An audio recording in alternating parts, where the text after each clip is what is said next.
Alors, Boker Tov à tous. Bezrat Hashem, ce matin, on va voir un commentaire concernant la fête de Sukkot. C'est le seul shiur qu'on fera en Achana concernant la fête de Sukkot. Donc, accrochez vos ceintures, histoire d'avoir de quoi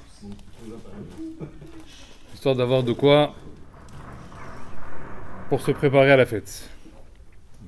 Dans le Shulchan Aruch, à la fin des halachot de Kippour, Motsai Kippour, d'accord?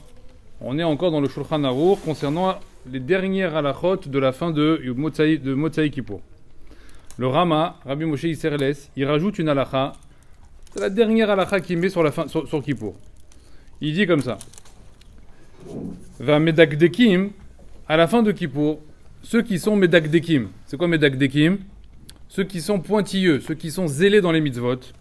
Matrilim miyad bemotsai yom kippour asiyat asuka. Ceux qui sont medakdek dans les mitzvot, dès la fin de Kippour, dès le soir de Kippour, qu'est-ce qu'ils font? À quoi ils sont affairés? Au repas, au boulot, au gâteau. Non, qu'est-ce qu'ils font? Ils sortent dehors et tout de suite, ils commencent à arranger la souka. Kedé la tset mi mitzvah les mitzvahs, il dit le Rama. Afin de sortir d'une mitzvah, et tout de suite, quoi, on enchaîne vers une autre mitzvah. C'est bon ça? J'ai deux questions.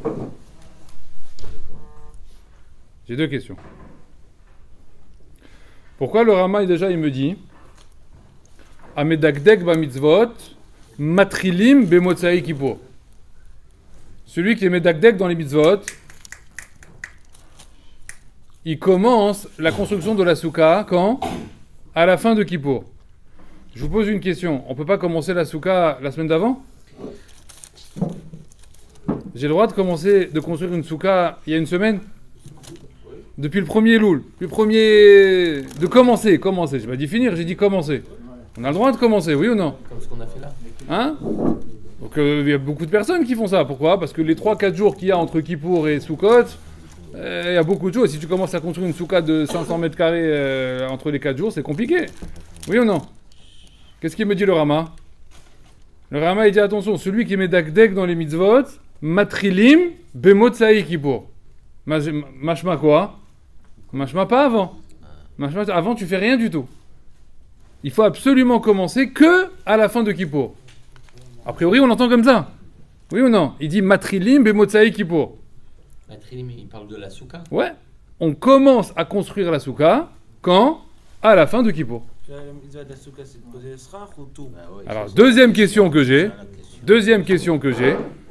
Depuis quand la construction de la souka, c'est une mitzvah? C'est une mitzvah de faire une souka? Hein? Non. De manger. Non, après, il y aura la mitzvah de manger et de faire les Shabbat. Donc, la construction de la mitzvah, c'est une mitzvah? Est-ce que je peux faire construire une souka par un goy? Oui, pourquoi? Oui. Parce que c'est pas une mitzvah. Il n'y a pas de mitzvah, la asiyat asuka. Quand vous construisez la souka, vous ne faites pas une bracha, asher kideshanu bebzota vetzivanu, la asot souka, de faire une souka. Il n'y a pas de mitzvah de construction de la souka. D'accord? C'est ce qu'on appelle dans la halacha un ercher mitzvah.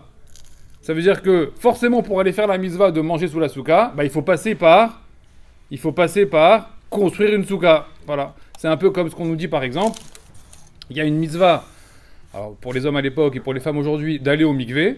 Mais est-ce qu'il y a une mitzvah de construire un mikvé? Est-ce qu'on fait une mitzvah quand on construit un mikvé? Non. Par contre, c'est un ercher mitzvah. La construction est obligatoire, elle est nécessaire, et on ne peut pas faire autrement. Si on veut avoir un mikvé, il faut passer par la construction. Ça s'appelle une cache-route, un ercher, c'est le chemin obligatoire. Donc la construction de la mitzvah en elle-même, c'est pas une mitzvah. Oui ou non? Le Rama, il me dit deux choses bizarres. Un, il me dit, il faut commencer que la Motsai Kippour. D'accord? A priori, moi, je vois pas pourquoi je ne pourrais pas commencer avant. Et deuxièmement, tu me dis ici, tu sais c'est quoi la raison, il faut commencer après? Kedé la set mi mitzvah, el mitzvah. Afin de terminer une mitzvah et de passer tout de suite à une autre mitzvah.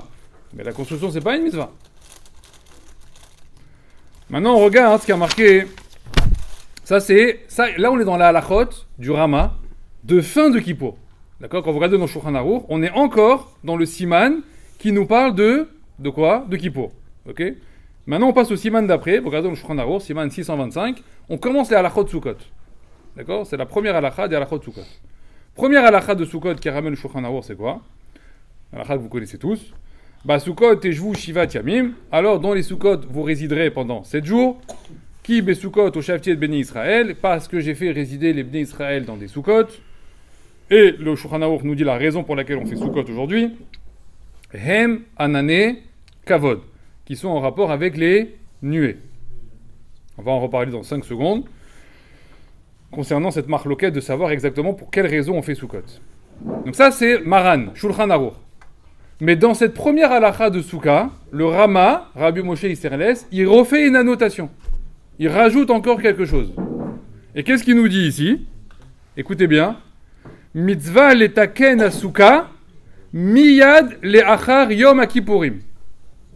Il y a une mitzvah d'arranger la souka immédiatement après la sortie de Kippour. Pourquoi? Des mitzvahs abba le yado al tachmitsena. Parce qu'une mitzvah qui se présente dans ta main, ne la laisse pas passer. Ne perds pas ton temps à faire autre chose. D'accord? Chachamim, ils se sont demandé, ils ont dit pourquoi Rabbi Moshe Isserles, a priori, il a dit 2 fois la même chose. A priori, il a dit 2 fois la même chose, à une ligne d'écart. À la fin de Kippour, de Halachot, tu me dis, tu sais, à la sortie de Kippour, il faut tout de suite faire la mitzvah de Souka. De quoi? D'aller construire la souka. On commence à la Halachot Sukkot, et qu'est-ce que tu me dis? Mitzvah letaken asuka bebotzei Kippour. Tu viens de me le dire, qu'il faut arranger la souka, justement, le lendemain de Kippour. Alors sur ça, le Mishnah Brura, il va dire comme ça. Il va dire, voilà ce qu'il veut te dire Rabbi Moshe Isserles. Après le Rama, effectivement, il faut rien faire avant l'arrivée de Kippour. Le soir de Kippour, une fois que Kippour est terminé, il faut commencer la souka. Mais il ne faut pas la terminer. Il faut faire un petit truc. Tu mets une planche, tu mets une barre, tu mets etc. Et tu laisses comme ça. Et il demande, Mishabura, il dit, et d'après le Rama, quand est-ce qu'il faut l'igmor et kula?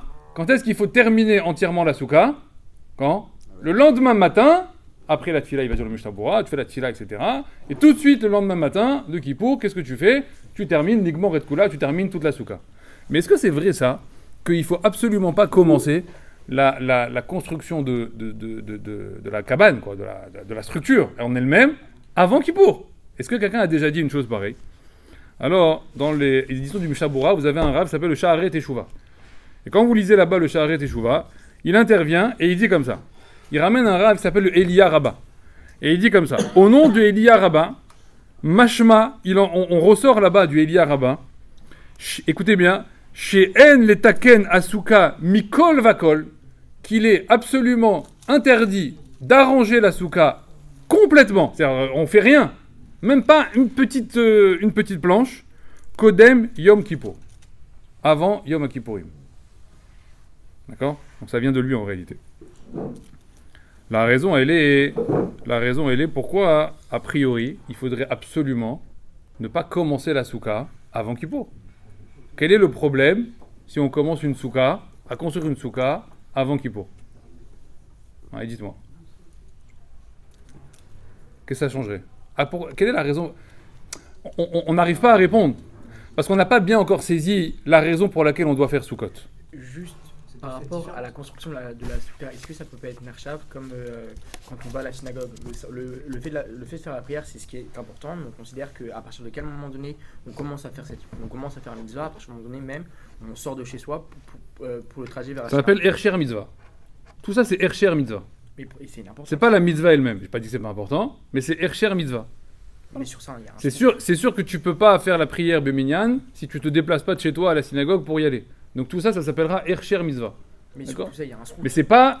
J'ai pas dit il n'y a pas de srout, mais ça s'appelle pas la mitzvah. La mitzvah, c'est le maaseh à mitzvah. Tout ça, ça va être justement des préparatifs, d'accord? Une achana, ce qu'on appelle la achana de la mitzvah. T'as raison, c'est pas dit que c'était pas important, c'est ultra important. Et il y a même un sachar qui est prévu sur ça, mais tu peux pas l'appeler une mitzvah. Tu peux pas le considérer comme la mitzvah elle-même. Maintenant, il faut savoir que pendant la fête de Kippour, on a tous dit une phrase à plusieurs reprises. Ki bayom azeh haper alechem letaer etchem mikol chatotechem lifnei Hashem titharu. En ce jour-là, Akadosh Baruch Hu, il a accepté la kapara du Ham Israël. On s'est mis devant lui. Et qu'est-ce qu'il nous a fait? Tidharu.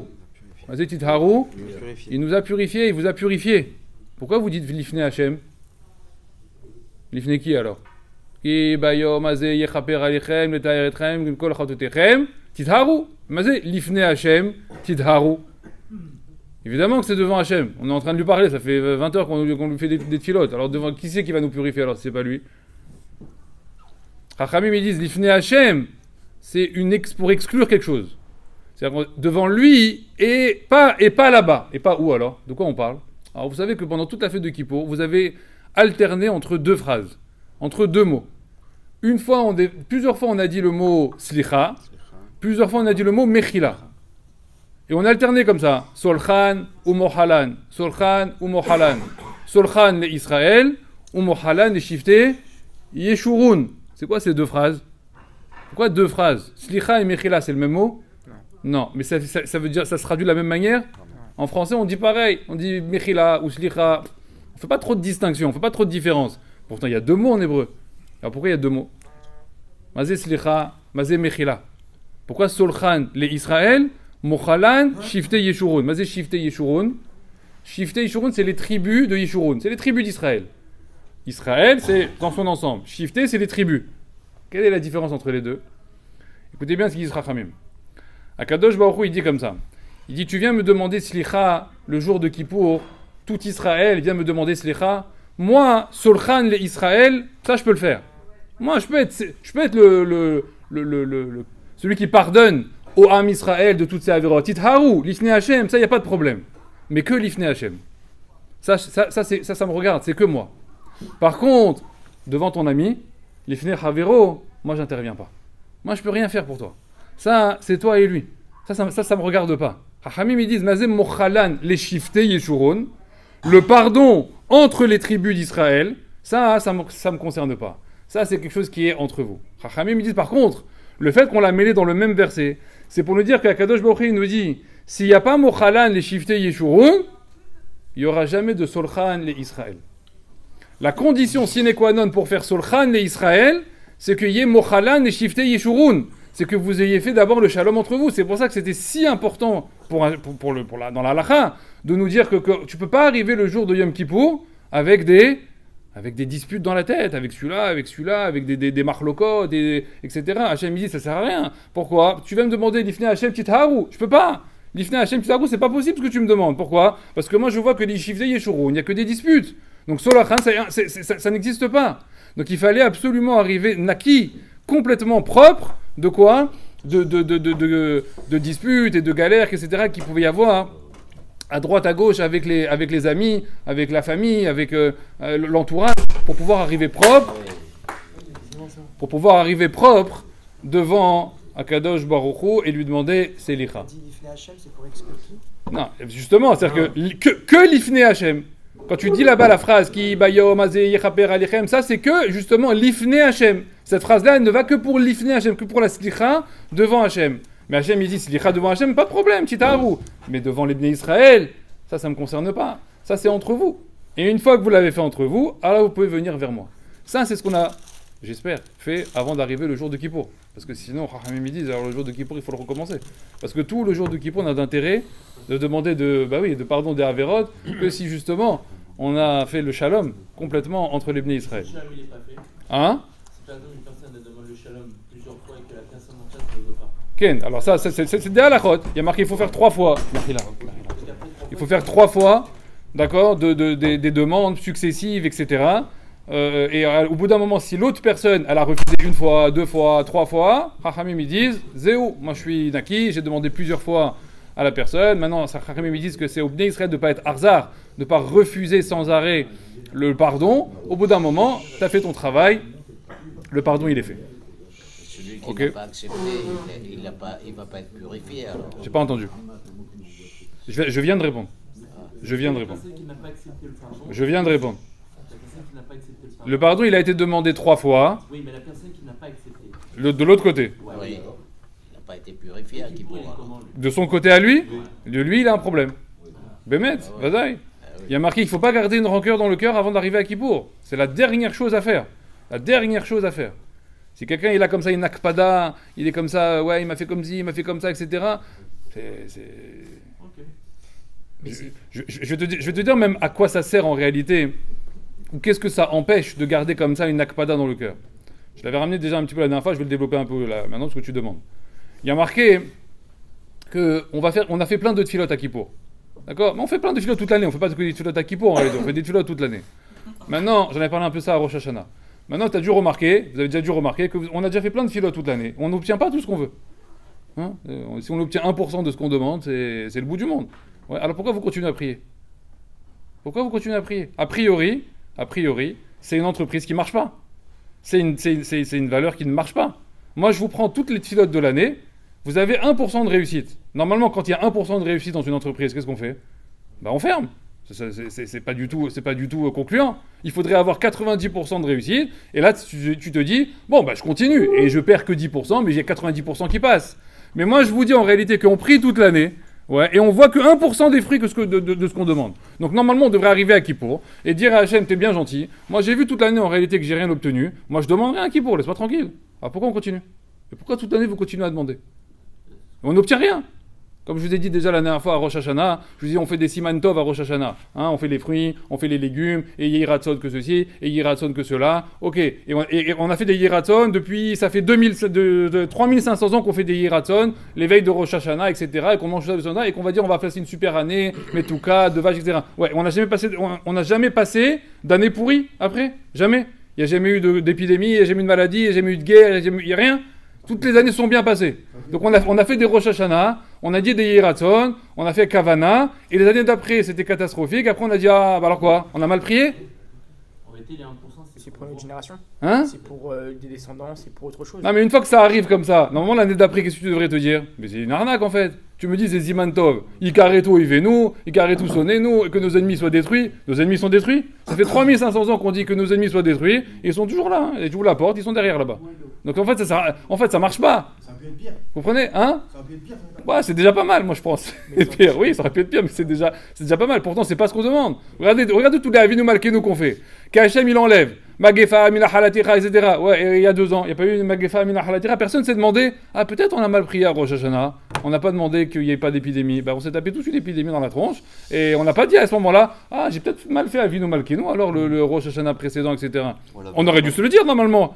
Oui, personne ne se l'est dit. Tout le monde s'est dit, non, on fait. Il n'y a pas, en fait, il n'y a pas. Alors c'est quoi alors? C'est une mascarade en fait ce que tu fais. C'est une mascarade. Ça sert à rien en fait, c'est puisque ça marche pas. Peut-être qu'on aurait dû avoir pire. Oui ou non? Pourtant, je vous demande, comment vous allez me répondre à ça? Il y a marqué chez les Chazal, ils disent En tefila chav. Il n'y a aucune tefila en vain. Aucune. Ça n'existe pas une tefila qui est faite, ça veut dire quoi? Pour rien. Ça veut dire quoi? Qui n'est pas exaucée. Comment ça qui n'est pas exaucée? Mais il y a plein de tfilotes qui sont pas exaucées. Moi, je prie des fois plein de choses pour moi et j'ai rien. Pour les générations futures. Hein? Pour les générations futures, on voit pas. Alors écoutez ce qui est marqué chez Chazal. Chachamim ils disent qu'en réalité, quand on fait des tfilotes à Kadosh Baruch Hu, elles se présentent toutes devant Hachem. D'accord? Elles arrivent comme ça devant Hachem, sans nom du propriétaire. Sans le nom de celui qui a fait la tfila. D'accord? Sans le nom de celui qui a fait la tfila. Ça veut dire qu'il a d'un côté les noms des gens qui ont fait des tfilotes, et il a d'un côté toutes les tfilotes qui ont été faites. Donc si tout le monde prie pour la même chose, c'est bon. Donc tout est mélangé en réalité, vous comprenez? Ça veut dire qu'il n'a pas la correspondance monsieur un tel, tfila un tel, monsieur un tel, tfila un tel. Non, il a monsieur, madame. Tout ceux-là, ils ont fait des tfilotes. Et il a, voilà toutes les tfilotes qui sont arrivées à moi. Un garçon, des mariages, une parnassa, refoua, tout ce que vous voulez, qui peut vous imaginer dans les tfilotes qu'il y a. Et après, qu'est-ce qu'il fait Hachem? Il donne à qui a besoin. Il prend une tfila et il la donne à celui-là, après celui-là, comme lui il a envie. Après, ils me disent, Mazé, il n'y a pas de tefila chav. Toutes les tfilotes que tu vas faire en réalité, elles vont s'accomplir, pas forcément à toi. À n'importe qui dans le Ham Israël. Donc si toi, des fois, il t'arrive quelque chose de bien, de positif, toi, tu vas te dire, bon, au moins dans les 1% que j'ai prié, j'ai obtenu. Qui te dit? Peut-être que même le 1% que tu as obtenu, c'est pas ta tfila à toi. Même dans le 1%. C'est la tfila de qui? Peut-être ta femme, peut-être le voisin, peut-être un Mexicain, un juif mexicain là-bas, il a prié. D'accord, la tefila elle est montée. Et cette tefila-là de ce Mexicain-là, elle est venue chez toi. Tout ce que tu obtiens dans la vie, en réalité, tu l'obtiens grâce à qui? Grâce aux tfilotes des Bnei Israël, les uns envers les autres. Rachamim, ils disent, ça ne marche d'une seule manière, à une seule condition. Laquelle? C'est qu'il y ait le shalom entre toi et les Bnei Israël. Parce que s'il n'y a pas de shalom entre toi et les Bnei Israël, toutes tes tfilotes, elles sont coupées. C'est-à-dire que tu ne peux rien obtenir des autres. Or, en réalité, tout ce que tu obtiens dans la vie ne vient que de la tfila des autres du Ham Israël. Donc Rachamim, ils disent, tu as tout intérêt en réalité à faire quoi? À faire le shalom autour de toi. Parce que tu ne sais pas de qui la tfila en réalité va être écoutée pour te donner des choses à toi. Des fois, toi, tu vas te demander, je comprends pas, Hachem, je demande une parnassa, je demande une parnassa, je demande une parnassa. Ce que tu comprends pas en réalité, c'est que pour te donner une parnassa, ça dépend de la tfila de ton ami avec qui tu es disputé depuis 4 ans. Et lui, il prie pour une parnassa. Moi, la tfila de lui, elle est arrivée là-haut. Il me suffit juste de te la donner. Comment je vais te la donner? Il faut que tu fasses le shalom avec lui. T'as compris? C'est-à-dire que s'il n'y a pas de shalom avec lui, moi la tefila de lui elle est là-haut, et pour l'instant elle reste là-haut. Elle est bloquée. Pourquoi? Parce qu'il n'est pas question que je t'attribue la tefila de ton ami, si tu es disputé avec lui, ou si tu lui en veux. Donc Rachamim lui demande, est-ce que tu as tout intérêt en réalité à faire le shalom entre toi et les autres? Vadaï. En fait, les disputes et les marlokot, c'est presque une stupidité en réalité. Quand on comprend en réalité le système, comment il marche, tu es presque ridicule parce qu'en fait tu te tires une balle dans le pied. Toi tu te dis c'est bon, j'aurais pas besoin de lui, je me débrouillerai tout seul. C'est tout l'inverse en réalité. Tu sais pas de qui tu pourrais avoir besoin. Oui, vas-y. Bravo. Non, il n'y a pas tort dans le principe où il dit justement quelle est la jonction entre le moment où la personne ne veut pas nous dire pardon alors qu'on lui a demandé pardon et comment sa prière que nous on fait tous les jours alors qu'on lui a demandé pardon, finalement on ne sait pas si on va recevoir quoi que ce soit. Parce que tu as quand même dit au préalable, et c'est ça que je ne comprends pas, que tout ce qu'on demande, elles sont données à, pas à toi forcément, mais redistribuées. Redistribuées. Donc celui qui n'a pas pardonné. Celui qui n'a pas pardonné, pour lui, il l'aura pas. Commencez. Pour lui, il l'aura pas. Oui, Parce que lui, il n'a pas fait le shalom dans son cœur par rapport à l'autre. Toi, tu es venu demander Mehila, toi, tu es venu demander pardon, ça y est. Toi, tu as une shlemout dans le lève. Toi, ton cœur, il est bon. Toi, ta démarche, elle est bonne. Seulement lui, de son côté, en réalité, il n'obtiendra pas des choses des autres. Tu comprends? Lui, il n'obtiendra pas. Maintenant, est-ce que lui, cette fille-là, qui ferait peut-être pour lui-même, elle pourrait être donnée à quelqu'un d'autre? Il n'y a pas de problème. Puisque le quelqu'un d'autre, il n'a plus de problème avec lui. Tu comprends comment ça marche? C'est quand tu discutes avec quelqu'un, tu te bloques toi-même. Tu te bloques des choses que toi, tu pourrais obtenir. Mais toi, tu fais des tfilotes aussi. Et tes tfilotes à toi, Hachem, il n'a aucun problème de les réutiliser pour les donner à quelqu'un. Si c'est l'inverse, Vas-y, fais-moi le cas inverse. dans le sens où, à Kippour, on demande pardon. Tu demandes pardon, ouais. Mais tu demandes pardon encore une fois, hein, Oui. pour les fautes que tu as fait. Il n'y a pas de souci. On Là, verra. vous avez dit tout à l'heure, comme quoi, quand les gens, les Israël, donc ils demandent la parnassa, ici, ça, la santé, après Hachem, il redistribue comme lui, il a envie de redistribuer. Mais le C'est ça. pardon, est-ce que Hachem nous juge, nous, en tant qu'on pardonne, ou il écoute et après il accepte ou il accepte pas un droit. Ah non, ça ne dépend que de nous. Hachem, lui, il est spectateur. Il a pardonné, il a pardonné. Même si Hachem, il vient derrière et il dit... Il m'a pas Toi, pardonné. le nécessaire a été fait, toi tu pures. Mais toi, il a vu ta démarche à toi qui a demandé pardon. Tu comprends? Tu comprends? Mais la démarche pardon, c'est pas 3 fois différente. 3 fois, j'ai dit ça. Ça sent le Non, mais vécu. différent. La question, c'est Avec 3 personnes. Oui, oui, il a dit à la route, c'est pas le sujet. Je vais te donner la route. C'est qui le mec? Dis-nous, on va le voir. On va t'arranger le coup, c'est face à moi. C'est vraiment. Si toi, tu as fait la démarche, encore une fois, si la personne, elle a fait la démarche d'aller demander pardon, il y a des halakhot, 3 fois, devant des personnes, etc., il y a tout un processus, tu as respecté le processus, l'autre personne, elle continue dans sa harzariout, je ne veux pas te pardonner. La halakha, elle te dit clairement dans les halakhot de Kippour juste avant, les païens, c'est travaillé comment demander pardon à son ami, et tu dis là-bas, Atanaki. Zéou, c'est terminé. Moi, j'ai fait mon travail. Moi, je suis propre. Toi, t'es Arza. Toi, tu veux rester cruel avec tes problèmes, etc. et de prendre la tête avec tout le monde. Eh ben, tant pis pour toi. Mais à lui, qu'est-ce qu'il faut lui dire? Qu'est-ce que tu perds? Lui, il va dire, mais j'ai rien perdu, moi. Qu'est-ce que tu perds? Tu obtiendras aucune tfila du Ham Israël. Or, à Kippour, en réalité, tu n'es pas exaucé par rapport à tes tfilotes. Tu es exaucé par rapport aux tfilotes des autres. Donc, si tu arrives à Kippour et que tu te présentes tout seul, l'évade, et après tu dis quoi? Hachem, donne-moi ci, donne-moi ça. Hachem, il dit, bah, je sais pas. Comment tu veux que je te donne? Tu as fermé les barrières. Et toutes les tfilotes que tu peux obtenir, elles ne peuvent venir que de l'extérieur. Ça marche pas. Hamim, ils disent que la meilleure tefila, je vous fais juste une parenthèse, la meilleure tefila, c'est celle de son épouse. Donc faire très attention. Ça, c'est vrai. Voilà. Que fait-on des demandes Toujours les époux. Il fallait que je le place quelque part. Ouais, Non mais j'ai un placement de produit à chaque fois à faire. Tu vas montrer à ta femme après. Ah oui, Shabbat. j'ai un placement de produit. Ah, les petites... ah oui, c'est le gros Shabbat ce soir. Oui, là, on s'est occupé des demandes personnelles, mais il y a des demandes collectives. Quand on demande qu'il n'y ait pas d'épidémie, c'est pour tout le monde, c'est pas que pour moi. Donc, Alors pourquoi il y a une épidémie alors que Pourquoi? Parce qu'il n'y a pas de shalom entre les Bnei Israël. Bevadaï. Oui. Parce qu'il n'y a pas de shalom entre les Bnei Israël. C'est tout. C'est difficile. C'est tout. Tout Israël. Non, c'est parce qu'il n'y a pas de shalom dans les Bnei Israël. Je voulais que je vous le prouve. C'est marqué à l'époque du roi Achav. Ils étaient Ovdei Avodazara. Tous. Une génération en catastrophe. D'accord? Ils faisaient toutes les avérotes du monde envers Hachem. Il y a marqué là-bas, ils sortaient en guerre, ils faisaient des guerres, les soldats ils allaient là-bas. Combien il y a eu de morts pendant la guerre avec les soldats? 0. 0. Le Nachi dit 0. À la génération de David Améler, c'était des tzadikim qui respectaient la Torah à la lettre. Ils sortaient en guerre et David, sans arrêt, il perdait des soldats. Un, il dit, il meurt, 20, il meurt, 30, il meurt, etc. Le Farshim, il demande, il dit, je comprends pas. La génération de David, de tzadikim, les soldats, ils meurent à la guerre. Et la génération de Achav, ils sortent à la guerre et ils meurent pas. Quelle différence il y a entre les deux? Il te dit, à la génération de Achav, il y avait une ardoute dans les Bnei Israël. Il y avait un amour entre les Bnei Israël. Il y avait une union. Ok, ils ne respectaient pas Avodazara, ils faisaient peut-être même pas Shabbat, j'en sais rien. Peut-être qu'ils ne respectaient pas la Torah. Mais il y avait une ardoute dans les Bnei Israël.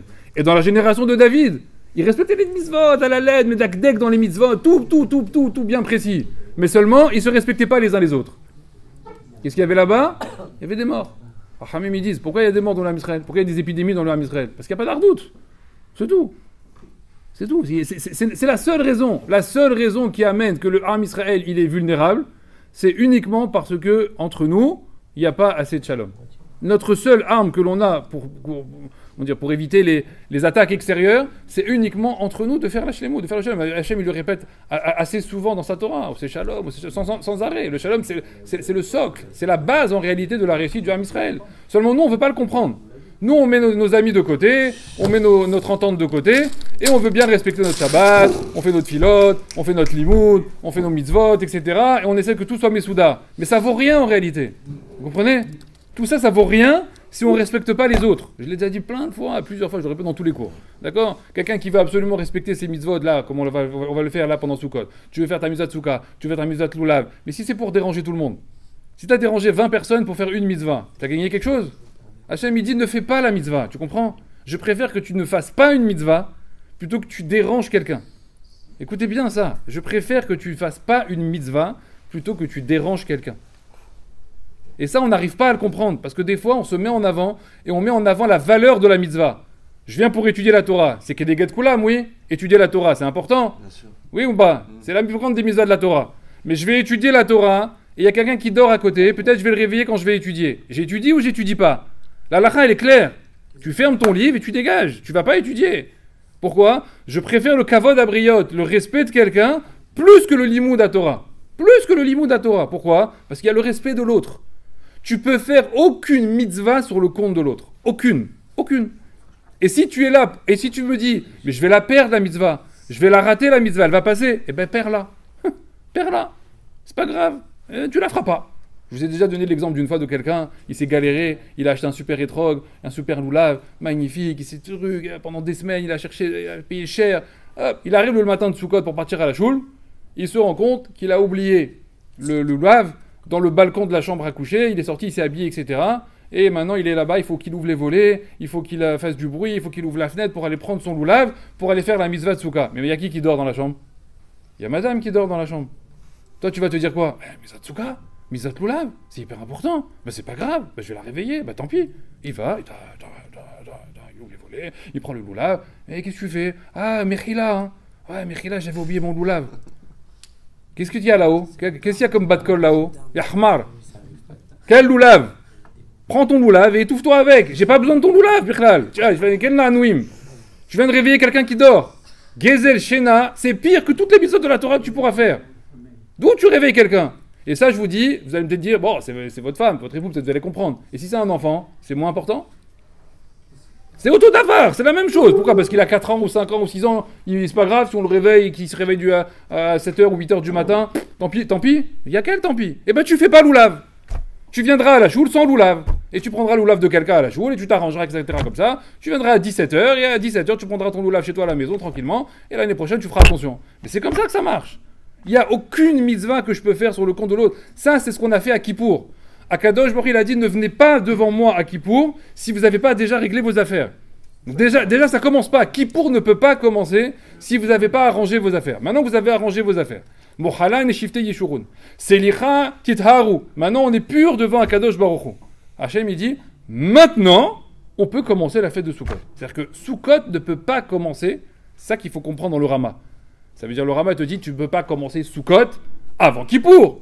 Pourquoi? Parce que Sukkot, en réalité, c'est la conséquence de Kippour. Et c'est ça que je voulais vous expliquer aujourd'hui. Il ne me reste pas beaucoup de temps, mais c'est pas grave, on va y arriver. Et ne réveillez pas vos femmes. Hein? Vous voulez nous expliquer, ne réveillez pas vos femmes. Ouais, c'était Agave, ça. Comme si on n'est pas Macpid. Ça, c'était Agave. De réveiller ou d'être réveillé. Ouais, si elle n'est pas Macpid, là. Là, inversement, on n'est pas Macpid ni d'être réveillé. vois, t'as Non, ça. on n'est pas Macpid. Alors qu'elle te signe un shtar, alors un contrat, qu'elle te dit qu'elle t'autorise à la réveiller le matin pour que tu puisses faire une mitzvah, et elle ira au Gan Eden, elle sera une salle des quêtes. Mais 99% des femmes, elles vont s'énerver si tu les réveilles. Maintenant, si tu as Rabbanit Kanievski dans la chambre, alors tu me préviens. Voilà, tu me préviens, et puis, bon, au prochain.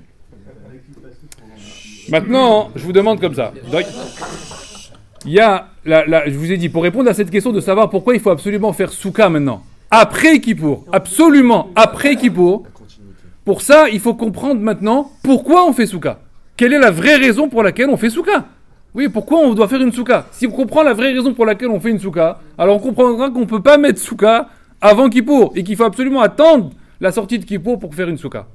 Il y a une marloquette dans la Gemara, dans la Masechet Souka, de savoir pour quelle raison on fait une Souka. Vous connaissez les deux raisons? Marloquette Rabbi Eliezer, Rabbi Akiva. Marloquette très connue, c'est la marloquette la plus connue de toute la fête de Soukot. Hein? Alors il y a Hadamar, il y en a un, il dit, c'est parce qu'on a été entouré des nuées de gloire, que vous connaissez, les nuées Rouhani, qui nous ont entourés, 7 nuées d'après Baal HaTurim, et d'après d'autres poskim, qui nous ont entourés pendant toute la sortie d'Égypte. Enfin, depuis la sortie d'Égypte jusqu'à tout le désert. Un autre avis, Hadamar, c'est Rabbi Akiva, dans la Gemara, qui nous dit quoi? Soukot Mamash. Non, on avait des cabanes, on avait des tentes, on avait des structures, des bâtisses.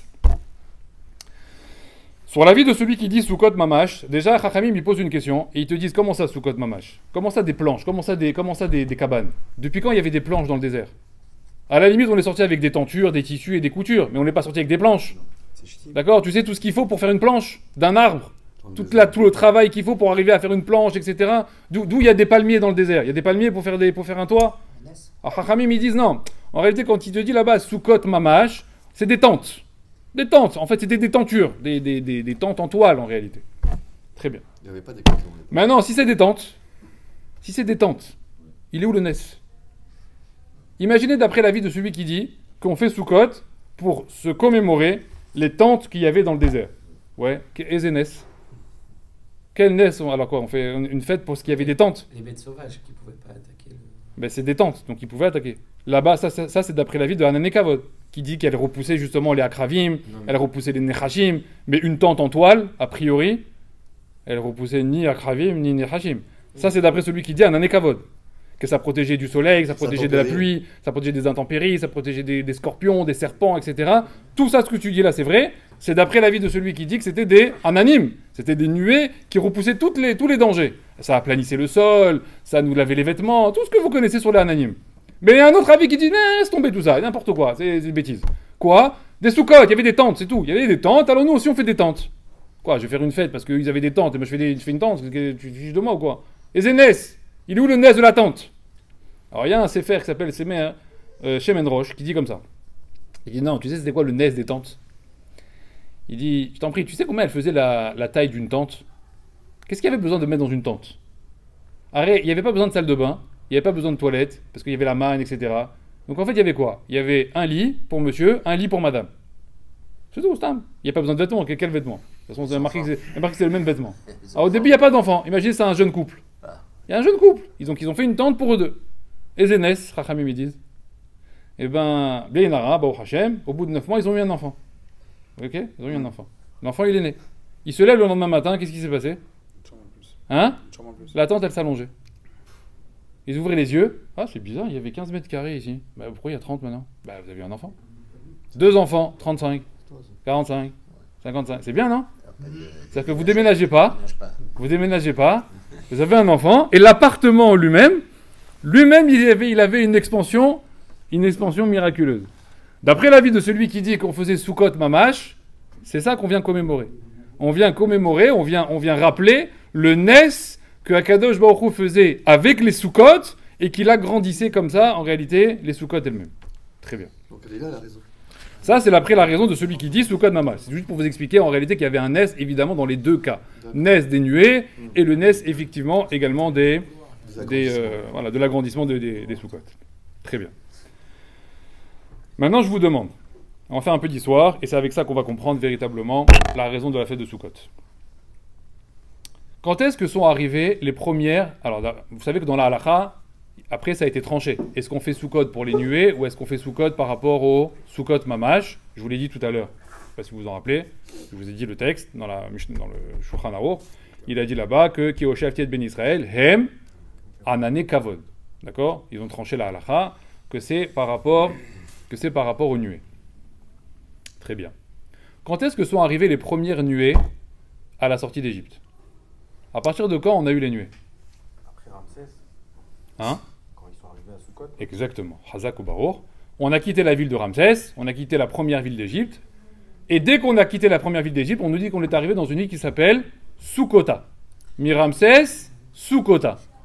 Mazé Soukota, c'est la première ville après Ramsès. Donc on a quitté l'Égypte. Première ville dans le désert, comment elle s'appelle là-bas dans la Torah? Soukota. Pourquoi elle s'appelle Soukota? Qui faisait pas partie d'Égypte. Ouais, ça y est, c'est la première étape. C'est la première étape de la sortie d'Égypte. D'accord? Pourquoi la Torah l'a appelée Soukota? Soukota, ça donne la direction. Soukota, c'est Soukot. Pourquoi elle l'a appelée Soukota? Le Harizal, il dit parce que c'est à Soukota qu'on a eu les premières nuées. C'est pour ça qu'on l'a appelé comme ça. C'est un remez pour nous dire que c'est à cet endroit-là, Bichlal, qu'on a eu les premières nuées. Quel jour on était? Le Harizal nous dit, on était à la sortie d'Égypte. On était le 15 Nissan. D'accord? C'était le jour de la sortie d'Égypte.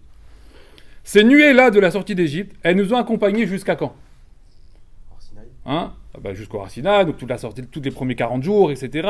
Après, il y a eu quoi? Le 6 Sivan, il y a eu Matan Torah. Après, Moshe, il est monté 40 jours, récupérer la Torah. Après, Moshe, il descend. Quelle date?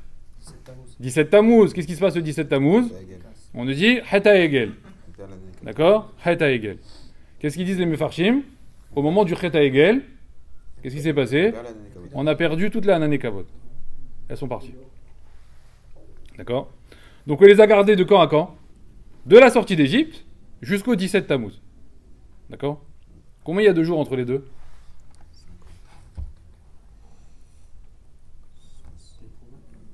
Combien il y a de jours entre les deux? Comptable. Je vous aide. Je vous aide. Il reste 15 jours de Nissan. Parce que du 15 à la fin de Nissan, il reste 15 jours. Ensuite, on a tout le mois de Iyar et tout le mois de Sivan. D'accord? Un de 30 jours, un de 29 jours. Ça fait 59 jours. Et ensuite, on a les 17 jours pour arriver jusqu'au 17 Tammuz. Rachamim, ils disent, combien de temps on a gardé les Ananim? On les a gardés 91 jours. Ok? 91 jours. Maintenant, quand est-ce qu'on les a récupérés, les Ananim? Le jour de... Ah non, pas le jour de Kippour. Le lendemain? Non. Non plus. Le 15. Ah non. Ben pourquoi vous faites Soukot le 15 Tishri? C'est avant le Kippour. On fait Soukot le 15 Tishri, non? D'accord? Donc, lendemain de Kippour, on a été pardonné. Mais, pardon, attends, je sais pas encore. 11 Tishri, 12 Tishri, 13 Tishri, 14 Tishri, 15 Tishri. Entre le 10 et le 14, qu'est-ce qu'on a fait nous, avec Moshe Rabbeinu? C'est marqué, on lui a apporté les Melechet à Mishkan. On lui a apporté tous les ustensiles pour construire le Mishkan. Parce qu'à Kippour, c'était l'annonce du pardon. Et donc, il fallait construire le Mishkan en capara de la faute du Vaudor. Mais il faut apporter de l'argent, il fallait apporter de l'or. Donc, pendant 3-4 jours, on a fait que ça. Apporter. Le 14 Tishri, Moshe, il a dit, Atkan, là, ça y est, j'ai ce qu'il faut, tout est terminé. Quand est-ce qu'on commence à construire le Mishkan? Le 15. On s'est tous levés le matin, et on a commencé à construire le Mishkan. Qu'est-ce qui s'est passé dès qu'on a commencé à construire le Mishkan? Tac, les nuées, elles sont revenues. Nous dit le Gaon de Vilna. Donc on les a perdus de quand à quand? du 17 Tammuz au 15 Tishri. Combien il y a de jours entre les deux? 86. Contre les Chachamim. D'accord? 86 jours. Donc combien de jours avec les nuées? 91. Combien de jours sans les nuées? 86. Quand vous regarderez la Torah, vous verrez que le mot Souka, il peut s'écrire de deux manières. Il peut s'écrire Samer, Vav, Kaf, He, ou alors sans le Vav. C'est-à-dire qu'il est chasser. Samer, Kaf, He. On met un ou avec la ponctuation et on enlève le Vav. Ok? Souka, plein. Samer, Vav, Kaf, He. Plein. Samer, c'est combien? 60. Kaf, c'est combien? Ça fait combien? 80. Plus 6. Plus 5. 91. Hamim, ils disent, Mazé Souka Malé. Souka, quand on l'écrit complètement, c'est pour te rappeler en réalité les 91 premiers jours de la sortie d'Égypte où tu avais les premières nuées qui t'entouraient. Les vraies nuées. Les nuées de la sortie d'Égypte. Mais tu les as perdues, celles-là. Combien de jours tu es resté sans les nuées? 86. Comment tu écris Souka Chasser? Samer, Kaf, He. Comment ça fait? 85. 86. Comment ça fait? 85. 85. Là, c'était 85. J'ai dit 86? Ouais. 85. 85, c'est moins 6, je voulais dire moins 6. 85 jours. Oui, il était bon le calcul. Oui, il était bon le calcul. C'était Souka sans Vav. Chachamim, ils disent, c'est pour commémorer justement les jours de Soukot. On n'a pas eu à ce moment-là les nuées. La question, elle est très simple chez les Chachamim. Quand nous, on fait Souka, aujourd'hui, on commémore les nuées de la sortie d'Égypte ou on commémore les nuées qui sont revenues au 15 Tishri? Quelle fête on fait en fait? En réalité, c'est quoi? C'est la célébration de quoi? C'est la célébration de quelle nuée? Si tu me dis que c'est la Hanan et Kavod, ok, c'est pas Soukot Mamash, c'est Hanan et Kavod, mais c'est lesquelles? Celles de la sortie d'Égypte ou c'est celles qui sont venues plus tard? Normalement, c'est mieux quand ça revient. Pardonner, normalement. Alors déjà, je vous donne un petit pirouge sympathique. Chachamim me demande, ils disent, mais dis-moi dans la Gemara, Rabbi Eliezer et Rabbi Akiva, ils sont vraiment en marloquette? Tous les deux? Quand un il dit les nuées et un il dit les cabanes, ils sont vraiment en marloquette? Chachamim me disent, mais non en fait. Pourquoi? Parce que Rabbi Eliezer, quand il parle des nuées, il te dit qu'en réalité, il parle des nuées de la sortie d'Égypte. Normal. On est sorti d'Égypte, on avait des nuées, donc on fait la fête. Et Rabbi Akiva, il te parle de quelle période en fait? Soukot Mamash. Ben, de la période où on n'avait pas de nuées, donc il fallait bien construire des tentes. Donc lui, il veut te dire, et malgré qu'on ait construit des tentes, on a été protégé, alors qu'on n'avait pas de nuées, et qu'on n'avait rien du tout. Donc il faut commémorer ce moment-là, en fait, ce petit moment, ce petit espace-temps de 80 et quelques jours, où on n'avait pas les nuées, et c'est pour ça, en réalité, qu'on fait la fête de Soukot. Ça n'a pas été retenu dans la halakha, par rapport à l'avis de Rabbi Akiva. Ce qu'on a retenu, c'est l'avis de Rabbi Eliezer. Mais moi, j'ai un problème avec l'avis de Rabbi Eliezer. Si tu me dis que c'est la Hanan et Kavod, c'est quoi? Bah alors, il fallait faire Soukot. Quand? Le 15 Nissan. En même temps que Pessah. Il fallait faire un doublé. Pessah Soukot. Si tu me dis que c'est la sortie d'Égypte. Et il fallait pas attendre le 15 Tishri. On n'aurait pas eu de route, alors on a décalé. Pourquoi on n'aurait pas eu de route? Parce qu'il fait beau. On y va. Le Hatam Sofer, il demande. Et il dit comme ça. Il dit, pourquoi on a décalé la fête de Soukot au 15 Tishri? Si on avait fait une souka, comme il a dit Jérémy, c'est très connu, si on avait fait une souka en été, en printemps, d'accord? On nous dit, tout le monde fait des soukottes au printemps. D'accord? C'est l'habitude, on fait une petite pergola, etc. Quand on voit les gens font ça. On n'aurait pas vu véritablement que tu fais ça, Mishum, mitzvah, avec un ordre d'Akadosh Baruch Hu. Donc qu'est-ce qu'ils ont dit les Chachamim? Par contre, au moment où tout le monde range sa cabane, c'est le début de l'automne, c'est le début de l'hiver, les pluies vont commencer, et toi qu'est-ce que tu fais? Non, toi tu te mets à l'extérieur, d'accord? Toi tu te mets à l'extérieur et tu vas commencer à construire des cabanes, machin, etc. Alors, même si tu dis qu'en Israël le temps il est plutôt clément, ou ailleurs, il est plutôt clément. En fait, on parle toujours que des Eretz Israël, hein, on s'en fout d'ailleurs.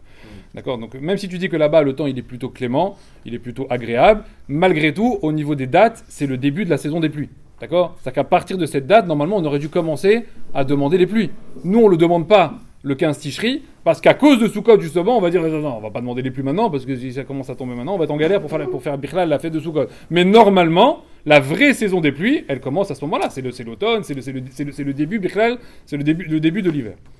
Très bien. Maintenant, moi, je vous demande, on n'a toujours pas répondu à savoir, hein, mais pour quelle raison on fait véritablement cette fête de Sukkot?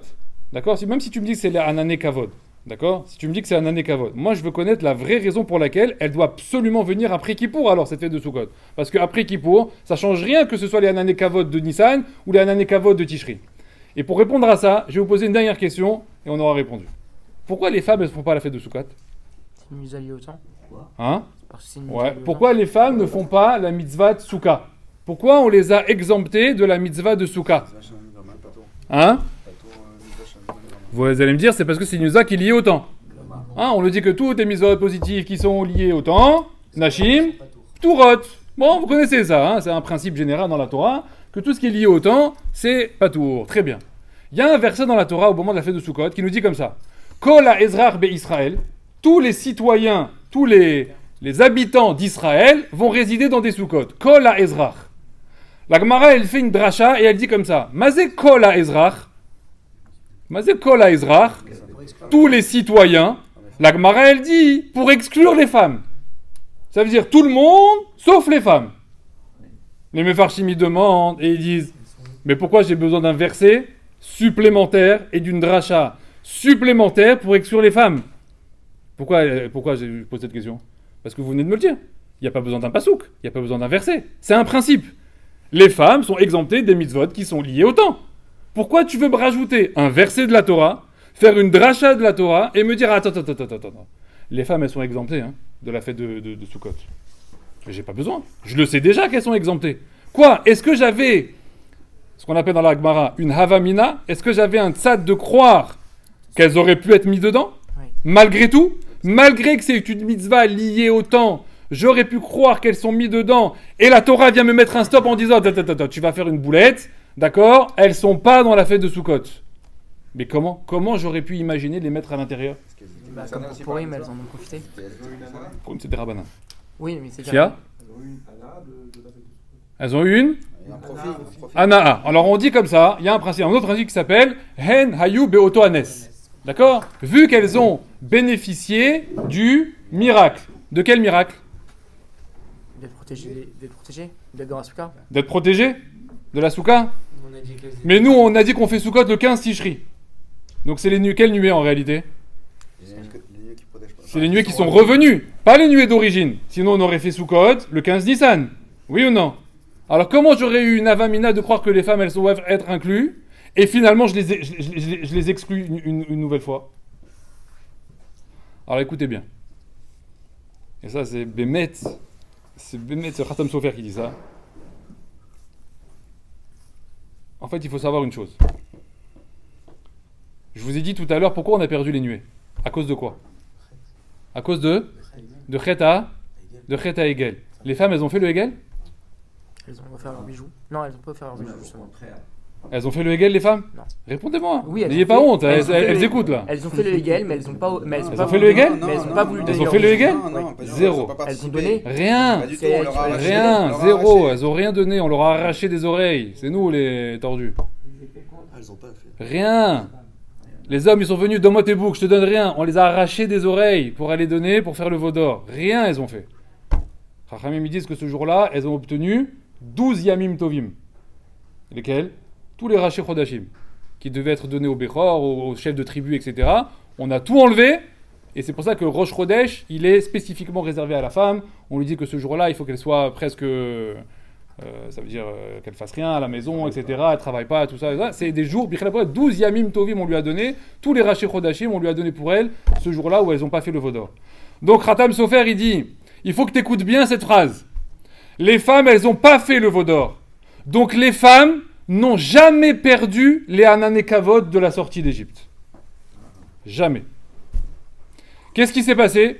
Le 17 Tammuz, nous, les hommes, on n'avait plus de protection. On n'avait plus de Hanane Kavod. Donc nous, on a construit des cabanes. Et elles étaient entourées des Hanane Kavod. Et elles nous regardaient comme ça. Dans les Hanane Kavod. Et nous, il n'y a pas d'année des kavod. Rachamim, ils disent, tu crois quoi?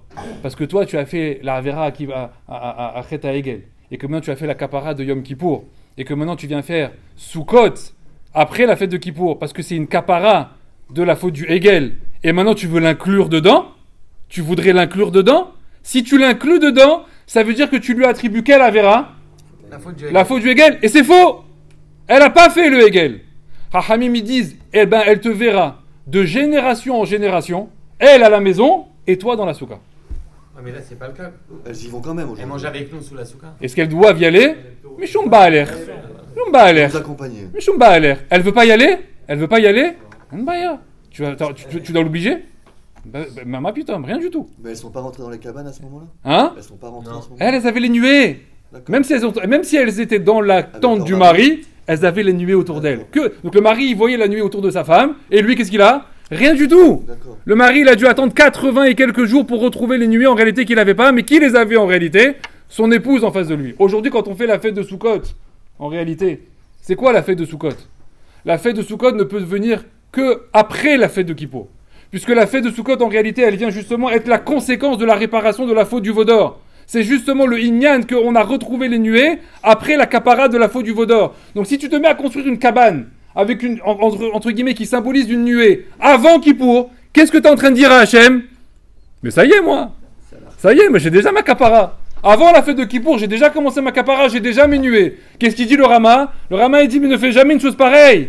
Tu dois jamais montrer à Hachem que quoi? Que tu es tellement batouar du din, c'est-à-dire que tu es tellement certain du din, que tu as déjà commencé à construire la souka avant la fête de Kippour. Ne fais pas une chose pareille. Là, tout ce que tu vas faire, c'est quoi? C'est énerver Akadosh Baruch Hu. Fais ta mechila, fais ta slicha, fais ta fête de Kippour, ki bayo, mazé, yechaper, alechem. T'as terminé? Par contre, t'as terminé, qu'est-ce que te dit le Rama? Motsa et Kippour. Miyad. Tout de suite. N'attends pas. Aliach mitzena. Pourquoi? Parce que tout de suite, tu dois montrer à Kadosh Baruch Hu combien tu attends le retour de ces nuées. Donc tu as 4 jours. Bon, il nous reste que 2 jours. Tu as 4 jours, pourquoi? Pour faire une souka, pour aller acheter un loulav, pour aller faire des mitzvot, etc. Pour lui montrer en réalité que tu n'attends qu'une seule chose. C'est quoi? Le retour de cette protection. Le retour de cette... de cette shmira que Akadosh Baruch Hu, il a avec nous. Mais encore une fois, Akadosh Baruch Hu, il dit, cette shmira-là, je ne peux vous la donner qu'avec un seul processus. Un seul. C'est ça que symbolise aussi la fête de Sukkot. C'est quoi? C'est la hardout en réalité. S'il n'y a pas de shalom, s'il n'y a pas d'ahava, rien que dans un couple, rien que dans une famille, rien que dans une maison, s'il n'y a pas d'ahava, quelle souka? Quelle souka tu vas me faire? Une souka où tout le monde va se disputer à l'intérieur? Où tout le monde va se crier dessus? Quelle souka? Il faut avoir fait le travail en amont. Bémet, il reste 2 jours. Il ne faut pas rentrer dans la fête de Sukkot avec une rama ou un arsov ou une colère, surtout pas à l'intérieur de la maison. Hachem, il a appelé cette fête Zman Simchatenu. Ça veut dire Zman Simchatenu, ça veut dire qu'il n'y a rien qui m'embête.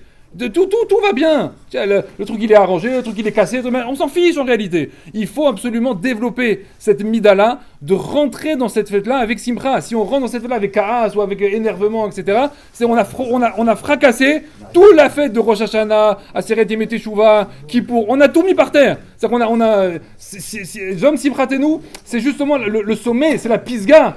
On arrive au point culminant de ce qu'Hachem lui demande pour enfin arriver après Shmini Atzeret, Simchat Torah, etc., qui va nous amener là-bas très très haut au niveau de la fête de Sukkot. Je peux vous raconter une petite histoire, elle dure 2 minutes. Bémet, elle dure 2 minutes. C'est Rav Galinsky qui la raconte, magnifique. Il ramène une Gemara dans ma série de Choulin. Et il dit un jour, vous savez qu'il dit comme ça. C'est une Gemara, elle raconte comme ça. Elle dit dans le monde, il y a un moustique qui s'appelle Baka. Comme ça, elle dit ma série de Choulin. Elle dit il s'appelle Baka, c'est le moustique Baka. D'accord. Qu'est-ce qu'il a comme particularité ce moustique Baka? C'est qu'il ne vit que 24 heures, la Gemara elle dit. 24 heures. 8 heures du matin, il est né, le lendemain matin, 8 heures, pshet, ça y est, shalom aleichem, kaddish, itkabal. Ok? Alors quoi? Un jour, la Gemara elle dit, le moustique, il a volé, il s'est envolé comme ça, et il est arrivé dans une ville qu'on appelle Mechosa. La Gemara, c'est une ville très connue, qui revient très souvent. Et la Gemara elle dit là-bas, qu'est-ce qu'il y a dans cette ville Mechosa de spécial? La Gemara, elle décrit, elle dit, dans cette ville-là, il y avait des gens qui étaient, Blainara, bien portants. Là-bas, il y a Chamen, la Gemara, elle dit, ils étaient bien engraissés, etc. Il y avait de quoi...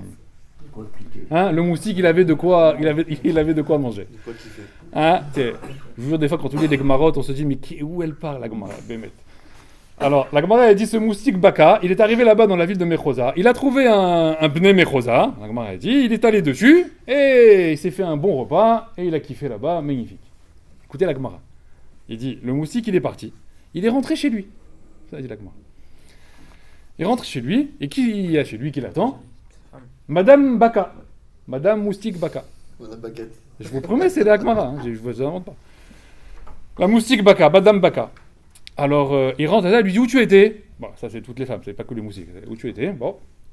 Alors il dit, voilà, je suis allé là-bas dans la ville, j'ai trouvé quelqu'un, je me suis fait un repas de malade.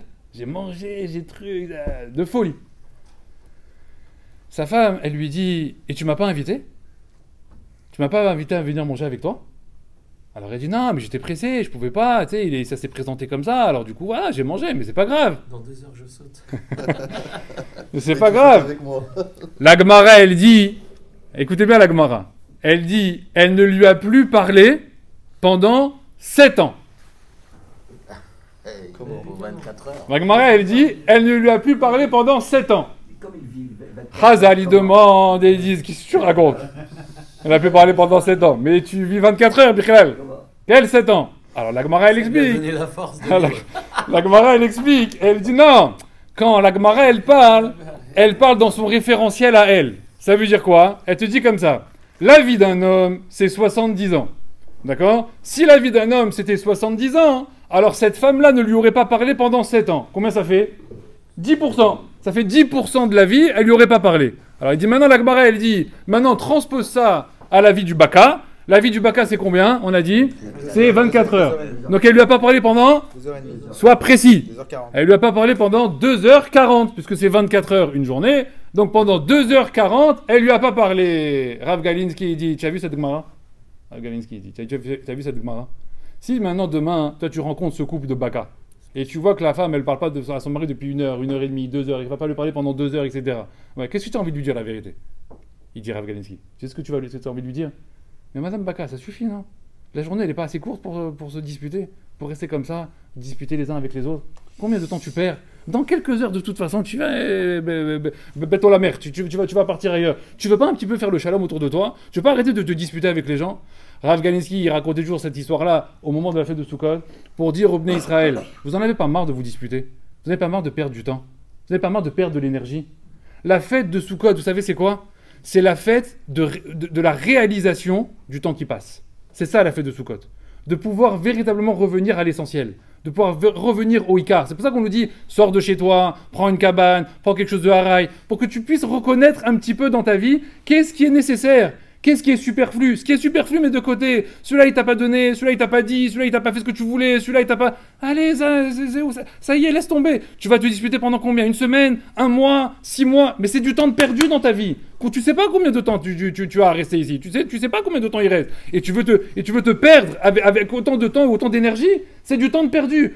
Il disait Rav Galinsky, on doit sans arrêt penser à ce moustique Baka, qu'il perd la moitié de son temps en réalité à se disputer les uns avec les autres. La fête de Sukkot, il disait comme ça à la fin, la fête de Sukkot, c'est la... Nous, souvent, on entend Zman Simchatenu, on dit c'est la fête de la Simcha. Non, c'est la fête du Zman, d'abord. Zman Simchatenu. Simchatenu, c'est une mida. Mais c'est aussi la fête du Zman. C'est quoi la fête du Zman? C'est la fête de réaliser le temps qui passe, de réaliser les jours, les heures, etc. Donc, Chachamim, ils disent, je vous en supplie.